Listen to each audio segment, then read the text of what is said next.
최근 일본이 자유여행객을 대상으로 무비자 입국을 실시한 지 한 달이 지났는데요. 지리학적으로 비슷한 곳에 위치한 한국과 일본은 관광업에서 외국인 유치 경쟁을 벌이고 있습니다. 그런데 많은 외국인 관광객이 예전에는 일본을 많이 갔었지만 지금은 대부분 한국으로 놀러 온다고 하죠. 외국인 관광객이 일본 대신 한국을 방문하려는 이유가 무엇인지 한번 알아보겠습니다. 잠깐, 구독은 하셨나요? 구독하시면 올해 안에도 좋은 일이 가득하실 거예요. 일본이 무비자 입국 실시 후 해외여행 제한이 본격적으로 풀리며 한국과 일본 관광시장에서는 묘한 긴장감이 돌았는데요. 리오프닝 이후 관광 수요를 선점하기 위해 경쟁을 벌이고 있기 때문이죠. 일본 정부 관광국에 따르면 지난달 일본을 방문한 외국인 방문객 수는 전월 대비 2배 증가한 49만 8,600명이라고 합니다. 일본 정부가 개인 및 자유여행객에게 비자 면제 제도를 재개하며 외국인 방문자 급증에 영향을 미친 것이죠. 강달러 효과로 미국인 입국이 늘어나며 활기를 되찾던 한국 관광업계는 일본의 이 같은 조치에 긴장하기 시작했는데요. 외국인들에겐 일본과 한국이 서로 대체 여행지다 보니 한국 방문 외국인들의 수요가 일본으로 돌아설 수 있기 때문이죠.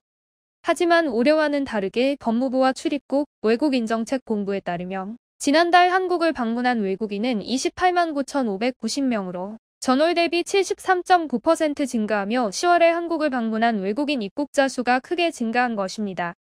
이 수치는 단체 관광객과 제주도로 입국한 외국인 수는 포함되지 않은 것으로 실제 이 기간 한국을 방문한 외국인 수는 사실상 훨씬 많을 것으로 예상된다고 하네요.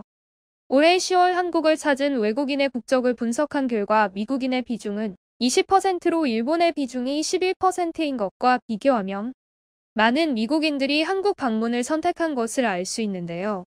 일본보다 한국을 더 많이 찾는 이유는 코로나 기간 K 콘텐츠가 북미 지역에서 큰 인기를 끌었기 때문이라고 합니다. 관광업계에서 문화 콘텐츠는 특정 여행지에 대한 환상을 갖게 하는 주요한 요인으로 꼽힌다고 하죠. 미국 내 K 콘텐츠의 위상을 높여준 여러 콘텐츠가 있는데 그중 대표적으로 영화 기생충을 꼽을 수 있는데요. 봉준호 감독의 영화 기생충은 2020년 제92회 아카데미 시상식에서 작품상 등 4개의 상을 수상했죠. 당시 한국에 대한 미국인의 호감도는 역대 최고 수준을 기록했다고 합니다. 또한 넷플릭스의 오징어 게임이 미국 방송계 최고 권위인 에미상, 시상식에서 감독상 등 6개 부문에서 수상했는데요. 이러한 K 콘텐츠의 미국에서의 성공은 그대로 한국에 대한 호감도 상승으로 이어진 것이죠.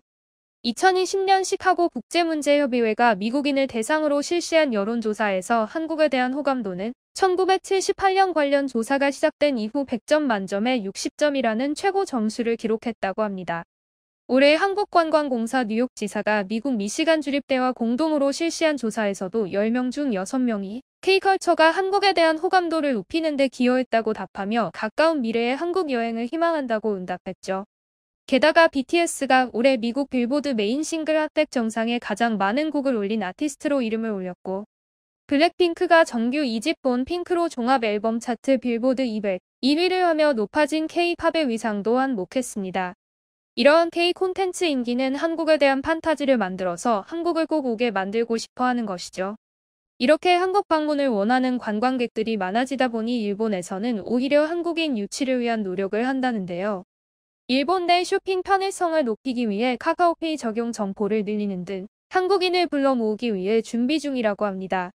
일본을 방문한 한국인들은 하네다 및 간사이 공항, 노선 편의점 등에서 카카오페이로 간편하게 결제할 수 있죠. 또한 일본은 자국민들의 한국 방문을 막기 위해 일본 내 여행 할인권을 배포하는 전국 여행 지원 정책을 시행했는데요. 관광객 유치를 두고 서로 경쟁하면서도 여행자들이 양국을 해외여행지로 선호한다는 점에서 협력 관계이기도 한 일본이 K 콘텐츠와 사랑에 빠진 관광객들의 발걸음을 돌리려고 애쓰는 모습을 보니 안타깝네요. 몇 년 전 미국 펜실베니아 주립대 샘 리처드 교수는 지금의 한류붐, 그리고 BTS의 성취를 한 발 앞서 내다봤었는데요. 최근 K 콘텐츠가 지닌 한계를 묻자 지금은 어떤 한계도 보이지 않습니다라며 여러 가능성에 도전하며 나아가고 있다고 하죠. 끝없이 도전하고 발전해가는 K 콘텐츠가 앞으로도 많은 한국 사랑을 만들 것이라 생각하며 마치겠습니다. 대한홍익이었습니다. 감사합니다.